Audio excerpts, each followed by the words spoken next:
Jesucristo, el Verbo viviente, es el único medio de salvación. Él es el centro del pensamiento de nuestra vida, la fuente y la autoridad de la doctrina. El principal propósito de la vida de Cristo fue la obediencia a los mandamientos, exaltando la ley de Dios como un reflejo de su carácter. El principal mensaje a ser predicado en el mundo, basado en Apocalipsis 14, está representado por 3 ángeles llevando el Evangelio eterno al mundo entero. Este mensaje se basa en los encantos inigualables de Cristo y declara que la hora del juicio ha llegado y llama a obedecer los mandamientos de Dios. Mediante su palabra, Dios ha comunicado a los hombres el conocimiento necesario para la salvación. Las Santas Escrituras deben ser aceptadas como dotadas de autoridad absoluta y como revelación infalible de su voluntad. Y aunque el canon de las Escrituras inspiradas está cerrado, el Espíritu Santo continúa iluminando, amonestando y confortando al pueblo de Dios a través del testimonio de Jesús, el Espíritu de profecía. El camino a la vida se traza a través de un camino angosto que debe ser recorrido con confianza en las promesas que Dios dejó a hombres y mujeres fieles que dedicaron sus vidas hasta la muerte por el Evangelio eterno. Los fundadores de la Iglesia soñaron con el día en que la revelación sería una realidad en sus vidas. Miraron con los ojos de la fe a aquel día glorioso cuando finalmente la promesa sería cumplida en la venida magistral de Jesucristo a esta tierra para recompensar a cada uno según sea su obra.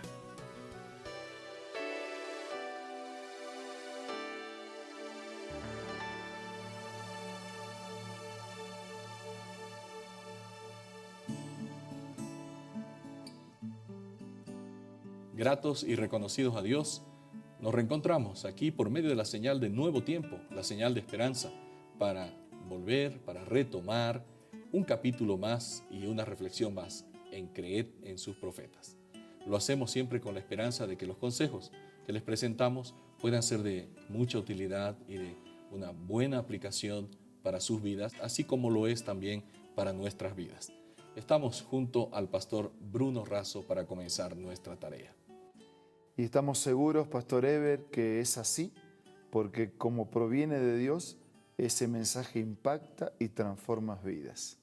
Así que con alegría, una vez más, compartimos estos momentos con tantos amigos y hermanos buscando la misma bendición de Dios. Y las lecciones espirituales de hoy, comentadas por Elena de Huay, están basadas en 2 de Samuel, capítulo 19. Segunda de Samuel capítulo 19 es como el cierre de una triste historia, pastor. En los últimos capítulos y en los últimos días hemos estado viendo la absurda rebelión de Absalón, su deseo por obtener el trono, incluso sin tener ninguna contemplación por la vida de su padre. Pero la rebelión fue sofocada. Absalón muere y encontramos a David no alegre por haber terminado victoriosamente esta revuelta, sino todo lo contrario. Claro. Pero es más, estaba tan acongojado por la muerte de Absalón que eso suscitó una reacción de parte de su gente, ejemplificada en la reacción de Joab. ¿Cómo explica Elena White este episodio? Elena de Huay lo explica así. Joab se llenó de indignación. Dios les había dado nuevo motivo de triunfo y alegría. La rebelión más grande que jamás se hubiera visto en Israel había sido deshecha. Y sin embargo, esta gran victoria era transformada en luto en honor de aquel cuyo crimen había costado la sangre de miles de hombres valientes. El rudo y brusco capitán se abrió paso hasta la presencia del rey y atrevidamente le dijo: Hoy has cubierto de vergüenza el rostro de todos tus siervos, que hoy han librado tu vida, la vida de tus hijos y de tus hijas, la vida de tus mujeres y de tus concubinas, amando a los que te aborrecen y aborreciendo a los que te aman, porque hoy has declarado que nada te importan tus príncipes y tus siervos. Hoy me has hecho ver claramente que si Absalón viviera, aunque todos nosotros estuviéramos muertos, entonces estarías contento. Levántate pues ahora, sal y habla bondadosamente a tus siervos. Juro por Jehová que si no sales, no quedará ni un hombre contigo esta noche, y esto será peor para ti que todos los males que te han sobrevenido desde tu juventud hasta ahora. Pastor, qué gráfica esta explicación, ¿no? Joab estaba lleno de indignación, ¿no? Y le reprocha abiertamente, ¿no? Le hace notar a David ese error que estaba cometiendo. Sí, estaba muy convencido, ¿no? Joab de que tenía razón en sus pensamientos. Esta victoria que había sido transformada en luto por el propio David, pastor, había costado la sangre de muchos, de miles, Dice de miles, sí. ¿no? De vidas, de hombres valientes, pero por alguna razón David no se daba cuenta de esto. Y tal vez fue necesario el reproche de su general. En un momento anterior David lo había evitado, ¿no? Pero ahora no lo evitó. Sin duda. ¿Cuál fue la reacción de David? Pensemos en esto. David, el rey. Un general que se atreve a echarle en cara su error. Y ahora, ¿cómo reacciona David ante esta reprensión de su general? Una reprensión aparentemente acertada, ¿no? Claro. Dice, a pesar de que este reproche era duro y cruel para el rey de corazón quebrantado, David no se resintió por él. Viendo que su general estaba en lo justo, bajó, fue a la puerta y con palabras de aliento y elogio saludó a sus valientes soldados mientras pasaban frente a él. O sea, eso muestra el corazón de David, ¿no? Sin duda. Por eso dice que según el corazón de Dios. David era un hombre según el corazón de Dios. Porque estas actitudes son propias de Dios. O sea, a Dios nadie le llama la atención, ¿no? Claro. No es que Dios lo corrigen, pero hay que tener el Espíritu de Dios para que, siendo el número uno, te corrijan y reconozcas y aceptes. Y él podría terminar con la vida de Joab después de todo. Claro. Pero no, él reconoce, o sea, David se ha humillado varias veces en su vida. Por eso fue el hombre que fue. Porque el más victorioso no es el que nunca se cae.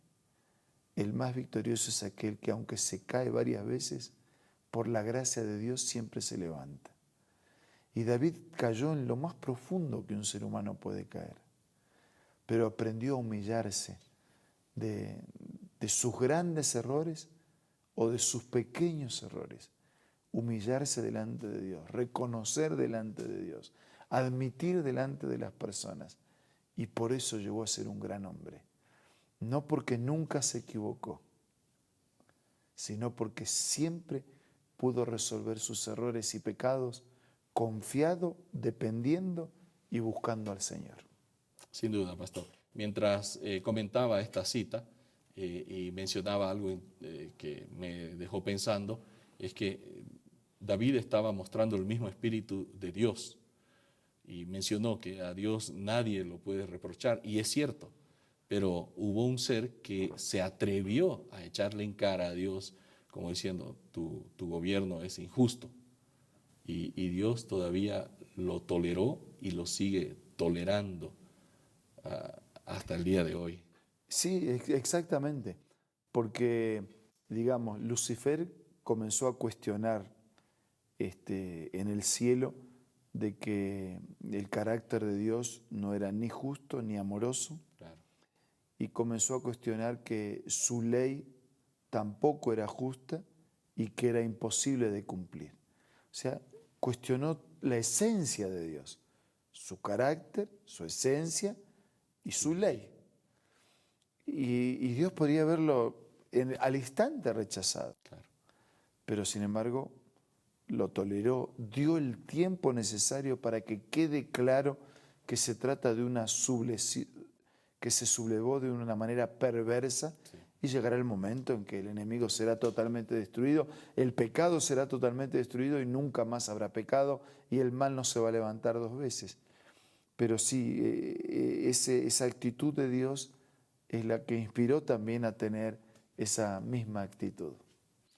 Qué importante es, ¿no?, que Jesús, cuando muestra el verdadero carácter de Dios en su persona, trata igual a un enemigo que estaba maquinando pensamientos en contra de él, Judas. Él sabía todo lo que Judas pensaba y aún así le lavó los pies. Y aún así lo dejó participar en la cena Sí. y no lo echó, se fue solo.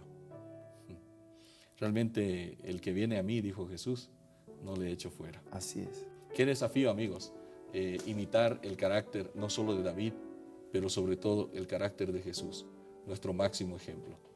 Meditando en esto, vamos a compartir con ustedes un consejo importante y volvemos. ¿Qué tal? Presta mucha atención a esta cita. Jacob prevaleció porque fue perseverante y decidido. Su experiencia atestigua el poder de la oración insistente.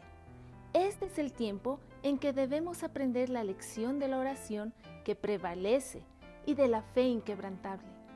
Las mayores victorias de la Iglesia de Cristo o del cristiano no son las que se ganan mediante el talento o la educación, la riqueza o el favor de los hombres.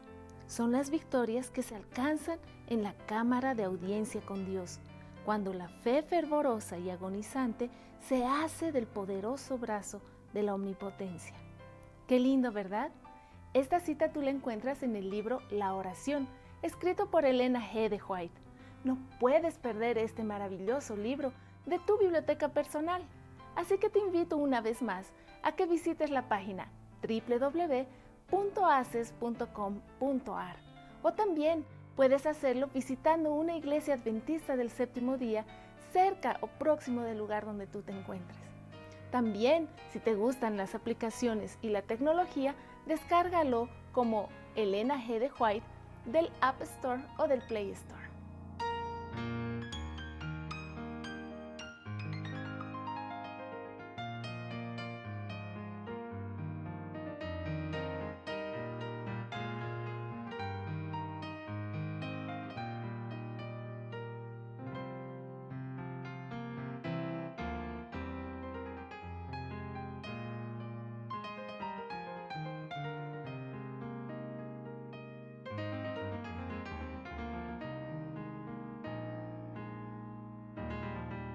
Como cada día, dedicamos estos últimos momentos de nuestro programa para presentarles un llamado.